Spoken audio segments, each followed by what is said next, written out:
happened in that water we're calling the incident. You know, the water goes from 2 to 3 foot to like 20 feet real quick. Willie D Live. What's up, family?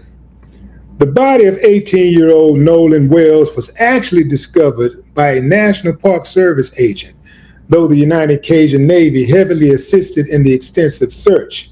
His body was found on July 6, 2026, face down in the water just offshore on the northwest end of Horn Island, Mississippi. Here are some key details of the discovery. Following Wells' disappearance during a 4th of July boat trip with friends, a multi-agency search was launched involving local law enforcement, the U.S. Coast Guard, and volunteer groups like the United Cajun Navy. The location, a park ranger spotted his body at approximately 8:45 a.m. off the shoreline of Horn Island. And check this out, family. Everybody's trying to figure out what happened, but his friends know. Here's one of them right here. Met that day, and it was kind of one of those things. It did come off that day that he really did like her, but that was the only time they'd ever hung out was at Horn Island on July 4th. Whatever happened in that water we're calling the incident. You know, the water goes from 2 to 3 foot to like 20 feet real quick. You know, there was some underage kids out there drinking. It's an island, you know, there's no IDs being checked or anything like that. So when we said an incident, there's anything that could have happened. And not every person that drowns do you hear screaming and hooping and hollering. But at this point, our job was to bring Nolan home, and we did that.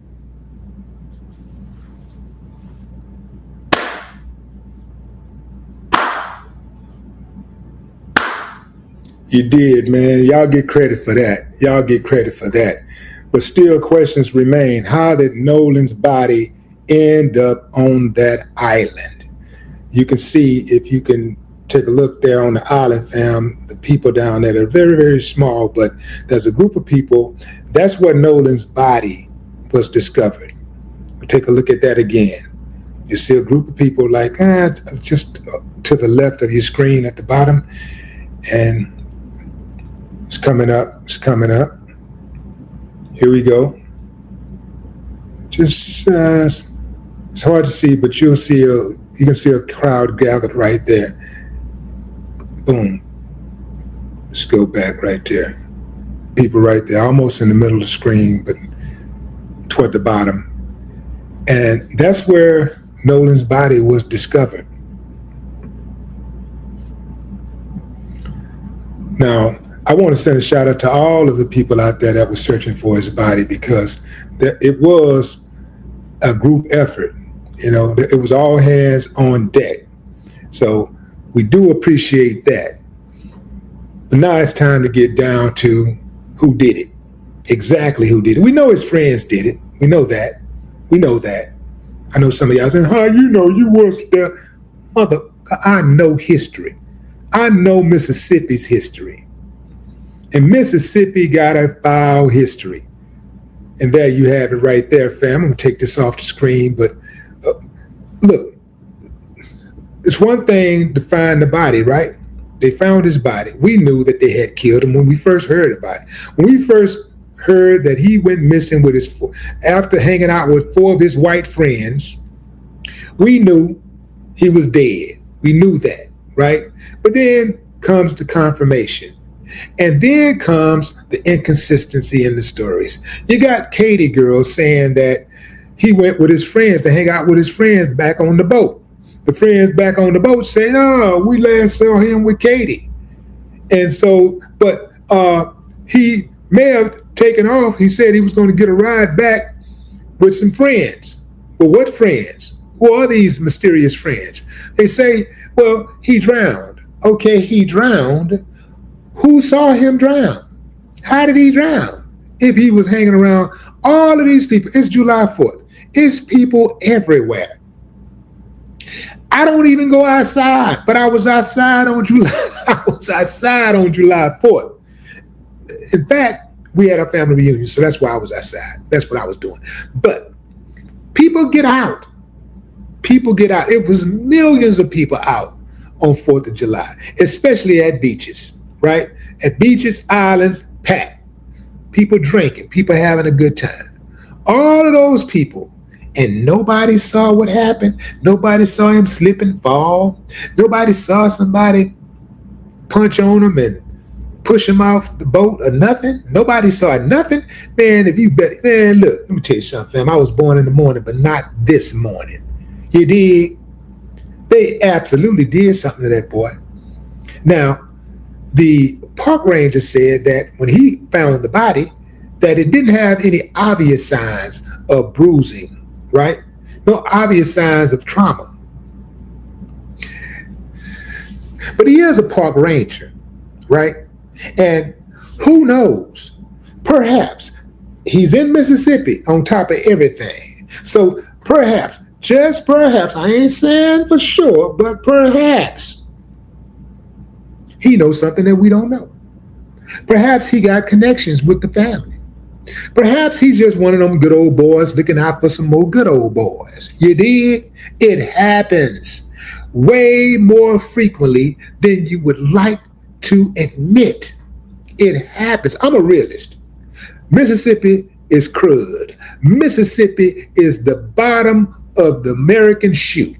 It's the gum on the bottom of America's shoe.